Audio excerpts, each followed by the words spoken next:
পরহেজ মানেই হচ্ছে বেঁচে চলা। আমি এটা করব, আমি এটা করব না। কেন? যেটা করব এই কারণে করব, আমার আল্লাহ খুশি হবেন। কেন করব না? আমার আল্লাহ নারাজ হবেন, এই জন্য আমি করব না। আমার ভাই এখানে একটু জাকাতের দিকে ইঙ্গিত দিয়েছেন, এটা হচ্ছে মালের ইবাদত।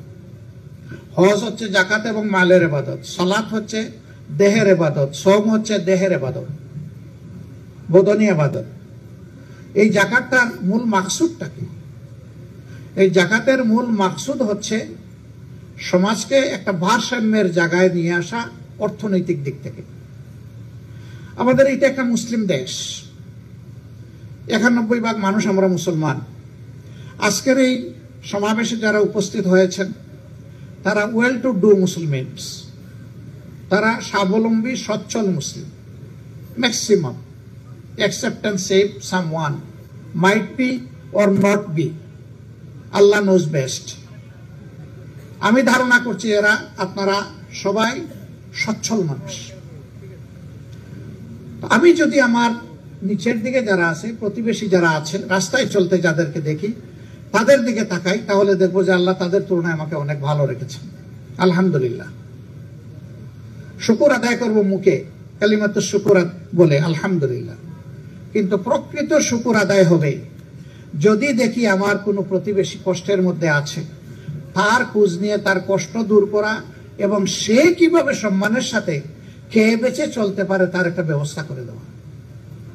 জাকাতের অর্থ এটি নয়, মকসুদ এটি নয় যে বাজারের এভারেজ মূল্যের অথবা বিলো এভারেজ কোয়ালিটির কিছু কাপড় কিনে কিছু শাড়ি এবং লুঙ্গি বিতরণ করা হবে। আল্লাহর কসম, আমি জাকাতের মকসুদ এটা একেবারেই বুঝি না। এটার জন্য জাকাত নয়, এটা একটা ইলজিক্যাল ম্যাটার, অযৌক্তিক বিষয়। একজন মানুষ দাঁড়ে দাঁড়ে হাত পেতে হয়তো 100টা শাড়ি পাইল, 50টা লুঙ্গি পাইল। একজন মানুষের বছরে কয়টা শাড়ি কয়টা লুঙ্গির দরকার পড়ে? একটা বা দুইটা, তিনটা বা চারটা ম্যাক্সিমাম। তো বাকিগুলা কি করবে? সেই এ টাকাটা তো তার ছিল, আপনি তো তাকে জিজ্ঞেস করেন নাই লুঙ্গি লাগবে না শাড়ি লাগবে না, তোমার প্রয়োজনটা কোন জায়গায়? হক তার, ডিসিশন নিলেন আপনি, এটাই তো একটা নাহক কাজ করলেন। আপনি তো জানবেন যে ওই লোকটার সমস্যা কোথায়। আল্লাহর হাবিব বলেছেন, তোমরা জাকাত এমন ভাবে মানুষকে দাও যাতে ওই নিচের হাতটা আর দ্বিতীয়বার নিচের হাত না থাকে, পরবর্তী পর্যায়ে ওইটা যেন উপরের হাত হয়ে যায়। আল্লাহু আকবার। হযরত উমর ইবনে খাত্তাব রাদিয়াল্লাহু তাআলা আনহুর সময় একবার এক ভদ্রলোক, তিনি জাকাতের মাল নিয়ে বন্টন করার জন্য ঘর থেকে বের হয়েছে। দীর্ঘ সফরের পরেও তিনি এটা থেকে মুক্তি পাচ্ছেন না। রাষ্ট্র তাকে অ্যাডভাইস করেছিল, যাও তুমি ওই রকম কোন গরিব মানুষ দেখে তাকে দিয়ে দাও। তিনি দীর্ঘ দিন পথ মেড়ে সফর করে একটা গাছের নিচে সামান্য ছায়াতে আশ্রয় নিয়েছেন। ঘুম লেগে গেছে, জাকাতের অর্থের পুটলা তার মাথার নিচে বালিশ। তিনি উঠছেন, উঠে দেখেন যে একজন দুলামুলিন মানুষ, একেবারেই কাপড় চোপড় বয়লা, তিনি এরকম একটা কিছুর উপরে মাথা দিয়ে ঘুমাচ্ছেন। তার মনটা খুশিতে উদ্বেলিত হয়ে উঠল যে আল্লাহ বোধহয় আমার জন্য এখন বোঝা হ্রাস করার সেই ফিরিস্তা পাঠিয়েছে। নিশ্চয়ই এই লোক অভাবী হবে, তার চেহারা থেকে বোঝা যাচ্ছে। তিনি বসে বসে পাহারা দিচ্ছেন। এই লোক যখন ঘুম ভেঙে উঠলো, গলায় জড়াই ধরলেন, ভাই তুমি ফিরিস্তা আমার জন্য। ভাই বুঝলাম না, আপনিও ঘুমাইলেন, আমিও ঘুমাইলাম, আমিও মানুষ, আপনিও মানুষ, তো আপনার মতো আমি ফিরিস্তা? ফিরিস্তা না, আমিও তো মানুষ, ফিরিস্তা হইলাম কিভাবে? ওই যে ভাই, আমি এই বোঝাটা বয়ে বেড়াচ্ছি, এটা কাউকে দেওয়ার পাচ্ছি না। আপনাকে দেখে মনে হচ্ছে যে আপনি আমাকে এটা গ্রহণ করে সাহায্য করতে পারবেন। এটা বললেন না যে আপনাকে গরিব মনে হচ্ছে, খুব বিনয়ের সাথে বললেন। ওই লোক হাসতে হাসতে বলল, ভাই একই দশা আমারই, ওই যে দেখছেন আমার এই বালিশটা বালিশ না, ওইটা একই জিনিস, আমি ওই এক দশার উপরে আছি। আল্লাহু আকবার। আল্লাহ তাআলা চাইলে এইভাবে সমাজকে নিয়ামত দিয়ে ইউনিফর্মলি পরিপূর্ণ করে দিতে পারে। আল্লাহ রাসূল কঠোর ভাবে বলেছেন, যে নিজে পেট পুরে খায় আর তার প্রতিবেশীর অভুক্ত থাকে, তার দিকে নজর দেয় না, ফালাইসা মিন্না, এ আমার উম্মত নয়, এ আমার উম্মত হওয়ার দাবি করতে পারে না। রাসূলের সাহাবীরা জিজ্ঞেস করছেন, যদি ওই প্রতিবেশী ইহুদি হয় আল্লাহ রাসূল পাল্টা প্রশ্ন করেছেন, সে কি মানুষ নয়? ইহুদি না মুসলিম এটা তোমার দেখার বিষয় নয়, তোমার দেখার বিষয় সে তোমার প্রতিবেশী আর সে অভুক্ত। প্রিয় চিকিৎসক বন্ধুগণ, আপনাদের কপাল খুবই সুপ্রসন্ন, প্রশস্ত। আল্লাহু আকবার। আল্লাহ তাআলা আসরের দিন কিছু মানুষকে বলবেন, আরে আমি অসুস্থ ছিলাম, তুমি আমাকে সেবা শুশ্রূষা করো নাই, যদি করে আসতে আজকে আমার জান্নাত তোমাকে আলতো করে তোমার হাতে তুলে দিতাম। আল্লাহর বান্দা জিজ্ঞেস করবে, হে আল্লাহ, আপনি বেনিয়াস, আপনি সমাদ, আপনি আবার অন্যের সাহায্যের মুখাপেক্ষী হন কিভাবে? আপনি অসুস্থ হন কিভাবে? আপনি তো দারুশ শিফার মালিক। আল্লাহ তাআলা বলবেন, আমি না, আমার বান্দা অসুস্থ হয়ে তোমার কাছে গিয়েছিল, তুমি মন ভরে আমাকে খুশি করার জন্য তাকে সেবাটা দাওনি, কাজে আজকে আমার কাছে তোমার জন্য কোনো ভালো পাওনা নেই। উল্টা দিকে যে দিবেন এটাকে তার রিজেকের উসিলা মনে না করে আল্লাহর পক্ষ থেকে নেক আমলের একটা উপহার মনে করে যিনি কবুল করবেন এবং তার রোগীকে তিনি সেইভাবে কাউন্সিলিং করবেন, তাকে সময় দিবেন, তার জন্য দোয়া করবেন, তাকে উপযুক্ত চিকিৎসা দেবেন এবং সে যদি স্বাবলম্বী না হয় কিছু সহযোগিতা করেও পাঠাবেন। আজকের এই মজলিসে আমার বিশ্বাস আমাদের ইদ্রিস ভাই যদি সুস্থ থাকতেন তিনি উপস্থিত থাকতেন। তিনি এখন জীবিত কিন্তু পড়ে আছেন বিছানায়। তার চেম্বারের উপরে লেখা ছিল, তিনি যেদিকে বসা তার পিঠের দিকে।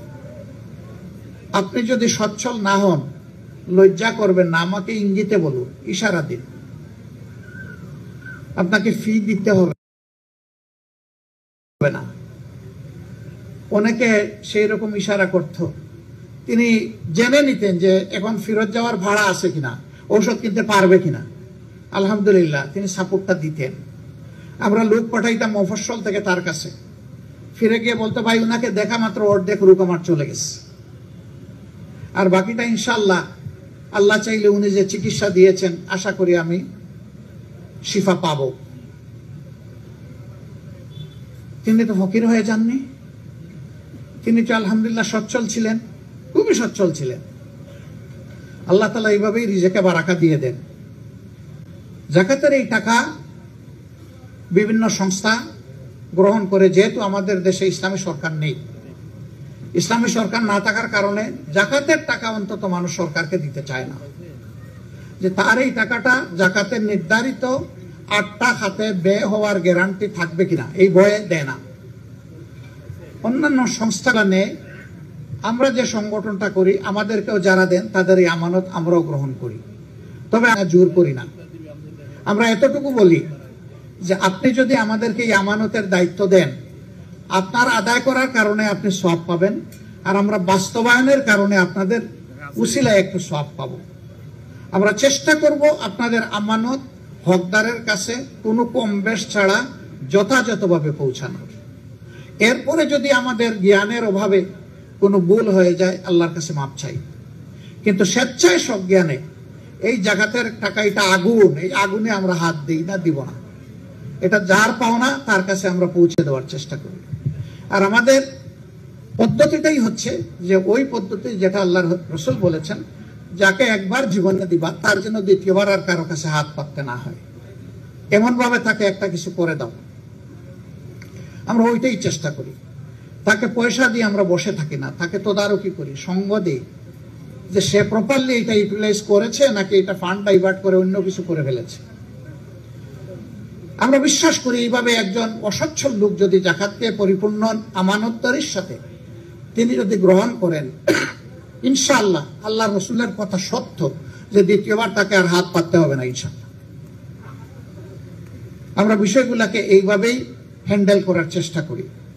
তারপরেও আপনাদের আস্থার বেস্ট জায়গা যেটা সেখানেই দেওয়ার জন্য আমি অনুরোধ করব, কিন্তু আল্লাহর রাস্তায় হাত জোড় করে অনুরোধ করব, শাড়ি এবং লঙ্গি বিতরণ করবেন না। 20 টাকা 100 টাকা 50 টাকা দিবেন না। এ দিয়ে সে স্বাবলম্বী হবে না, জাকাতের মাকসুদ পূরণ হবে না, আল্লাহ রাসূল যে সুসংবাদ দিয়েছেন ওইটা বাস্তবায়ন হবে না। হ্যাঁ, আপনার কোনো নিকটাত্মীয় আপনি লজ্জা পাচ্ছেন তাকে এইভাবে পুনর্বাসন করতে, কিভাবে বলেন কিভাবে না, দেন আমাদেরকে দায়িত্ব দেন, আমরা আপনার খামলা হিসাবে কাজ করে দেব ইনশাআল্লাহ, তদারকিও করব, সব কিছু করব। আপনাদের সাথে আমরাও আল্লাহর দরবার থেকে কিছু পাওয়ার আশায় করব এবং বড় টার্গেট থাকবে সমাজ থেকে যেন আমাদের দারিদ্র বিমোচন হয়। এই পথে আসলে সম্ভব যখন ইসলামী রাষ্ট্র পূর্ণাঙ্গ কায়েম হবে। আমরা যেটা করি এটা একটা অংশ, এটা একটা পার্শিয়াল খেদমত, এই দিয়ে ওই মূল মকসুদটা পূরণ হবে না। এই জন্য মূল জায়গায় আমাদের যেতে হবে যে দিনটা পরিপূর্ণভাবে সমাজে কায়েম করতে হবে। এই ক্ষেত্রে যার যার জায়গা থেকে সর্বোচ্চ অবদান রাখতে হবে। মনে রাখবেন, ইন্ডিভিজুয়ালি সবার উপর আল্লাহর কসম, মাবুদের জাতের কসম, দিন কায়েমের কাজ করা ফরজ সবার উপর ইন্ডিভিজুয়াল। আপনি করলে আপনার ছেলের হক আদায় হবে, ছেলে করলে বাপের হক আদায় হবে না, স্বামী করলে স্ত্রীরটা আদায় হবে না, স্ত্রী করলে স্বামীরটা আদায় হবে। এই কাজ ইন্ডিভিজুয়ালি সবার উপরে ফরজ। তবে সবাই একই কাজ করার যোগ্য না হইতে পারে, যার জন্য যেটা মানায় তিনি সেটা করেন। এটা হবে রিলে রেস। 4 জন একসাথে দৌড়ে না, একজন শুরু করে দ্বিতীয় জনকে হ্যান্ড ওভার দেয়।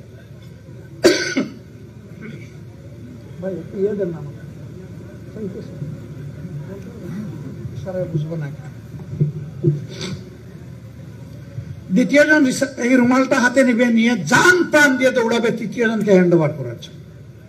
তার টার্গেট থাকবে যে আমার রুমালটা যেন চ্যাম্পিয়ন হয়।